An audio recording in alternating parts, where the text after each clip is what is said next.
before we get to where the coordinates led, there's a lot to go over. If you're new here, welcome. We're glad to have you on board. And if you want to join our spooky family, go ahead and tap that subscribe button below and be sure to ring that bell. Also, if you're coming here from TikTok, there's a whole lot of information that you don't know and a whole lot of footage you haven't seen. So be sure to stick around and watch the entire YouTube for never before seen footage. And if you're from YouTube and have never been to TikTok, be sure to tap the link in my description to go to my TikTok to follow the entire journey start to finish. Also, don't forget to leave your comments so I can pick my favorite subscriber comments for the next video. Speaking of which, let's check out my favorite subscriber comments from the last video. Here they are. Also, don't forget J Squad. As a special bonus of being part of our spooky crew, you get a special discount on all merch. Just tap the link in my bio and click Shop J Squad to get your special coupon code today. Okay, now, let's get to it. I thought my time with the Indigo Man was over. I thought that I had reunited him with his daughter. I thought I had nothing to worry about. I thought wrong. It was a few weeks ago when I was dusting off my piano. I noticed this vase of flowers move on its own. This stuff happens all the time around my house, so I didn't pay it much attention. That's when I looked up in the doorway and saw those white eyes. They were back. The nightmare isn't over, and I figured I'd better communicate. So I got out my spirit board and lit my candles, and the planchette spelled thief. Immediately my mind was riddled with questions. What thief? What did they steal? And then I remembered I could simply ask the board, who is the thief? My heart rate spiked when I saw the planchette spelled Y-O-U. I was the thief? What did I steal? What is going on? Right away, I got the cold sweats, and my whole body felt clammy. I felt guilty, but why? As my blood pressure continued to climb, I was interrupted by an even more unsettling sound. As soon as my blood pressure leveled off, I heard this pounding noise coming from my kitchen, and when I looked, I saw all my cupboards going crazy, slamming open and shut. That's when my office door flew open again, and a bunch of papers swirled out.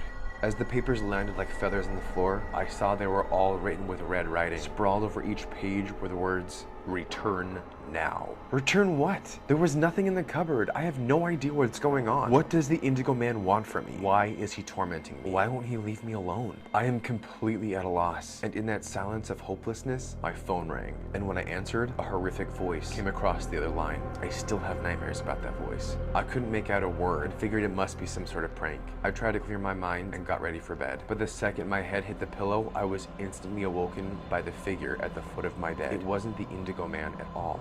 It was this old, brown, smelly sack. I had no idea what was in the sack, and I did not want to find out. I took a picture of it and sent it to my witch neighbor to see if she knew anything about it, but she said she had no idea and had never seen anything like that before. So I figured the best thing to do would be to get rid of it, so I threw it out. Needless to say, all of this was really starting to get to me. That's when I noticed that I had a voicemail on my phone, and when I listened, I heard the same disturbing voice as the first time.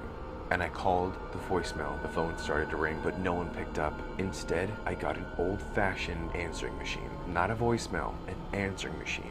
With an actual beep. So I leave a message in hopes I could get some kind of information back. That's when I heard this strange rumbling, followed by an awful cracking noise, over and over again. When I got my flashlight and saw what the noise came from, my jaw dropped. Every glass framed photo in my house was cracked. That's when I really started to panic. I had been doing this for a long time, but I had never experienced anything this aggressive. I had photos of my family with cracks running through our faces. So I checked the entire house to make sure that nobody was inside. And of course, no one was. That's when the wailing began. The wailing only grew louder and louder, and I didn't find anyone inside. The wailing grew and grew until I could feel the vibrations in my own chest, and I could hear him screaming as if he was right in front of me, not even 3 feet from my face. That's when I stopped, and my flashlight landed on this manila envelope, and I realized that's where the sound was coming from. At first, I thought it was some joke, and that somebody had put a speaker in the envelope and was playing sounds from outside, really trying to get to me, and it was working. But as soon as I grabbed the envelope, the wailing stopped, and for a moment, I just held it in my hand. Something told me that it was very real and not a joke. It was in that moment I felt something move inside the envelope. I swore I felt my heart stop for a moment, and in that instant, I knew it was not a joke. I know I had to open it up, but what would you do? Let me know in the comments. Would you have opened the envelope after feeling something move inside of it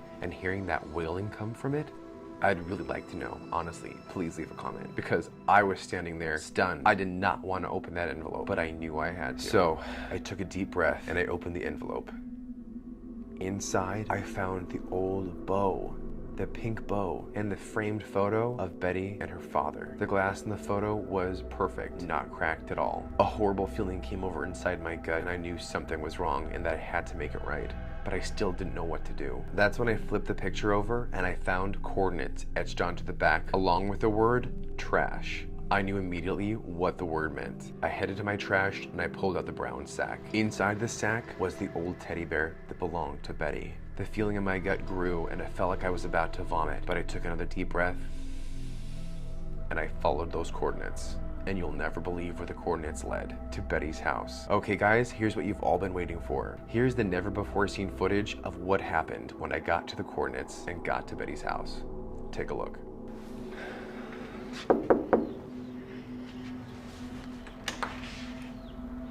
Hi, hello again. How are you? Fine, come in. Okay. Nice to see you. Nice to see you too. Would you like something to drink? I'm good for right now. Okay. But I think I have something for you. Oh, you know, I called you. Did you get my message? You called me? I did. I left you a message because I really want my things back. That was you that called me. Oh my God, Betty, I'm so sorry. I didn't realize, and I made the video and then things got busy. I brought them all back with me. I'm so sorry I didn't bring them back sooner. Will you please forgive me? Oh, thank you. Let me No, give all I want is to make sure I get it back. Of course, here, I bought the flowers. It's so nice. Picture. Yeah. Bow. Thank you. Of course, thank you. Oh my God. I thought I'd never see you again. I'm so sorry. I didn't mean to forget. It's okay. This is all I care about. Okay. It means, you have no idea what it means to me. Can I give you a hug? Oh, of course. I feel we're hugging everybody. Yes, everybody. Okay, well, hopefully this is everything that I had, right? Yes. You know, I'd like for you to keep these flowers Really? as a present. No. Yes, Really? please. Oh, thank you so much. I love them. Thank It'll be a you. great way to remember this. Thank you. And I'll of course come back to visit you soon, okay? Will you? Okay, yeah. That would be lovely. One more hug? Yes. Okay, Betty. We'll see you later. Thank you. All right, thank you. Bye. Bye. So that's why he was haunting me, because I forgot to return the items to Betty. Sweet Betty. She let me borrow them for the documentary, but I got busy and I forgot to return them. That was my bad, and I take full responsibility for it. And as soon as I did, the eyes disappeared and I haven't seen them since. I'm so grateful Betty accepted my apology. In the end, everything got sorted out. And I guess what I learned is that it's important to take responsibility if you make a mistake. If you say I'm sorry and you learn and grow from that mistake, hopefully you won't do it again in the future. We all learn from our mistakes, and that as long as you take responsibility and grow from them, it's okay to fail. I learned that I need to be better about my time management and returning items that I borrow. So remember, J Squad, if you make a mistake, you can only learn from it. If you take responsibility, find out how to make it right, and grow from the experience. Thanks so much for being part of our spooky family, J Squad. Sending all my love. That's all for tonight. Over and out. Oh hey, are you still here? Why don't you check out these other videos? We got some cool ones. Oh, and don't forget to subscribe and ring that bell. Oh, there's this one too. Hurry, only got a few more seconds.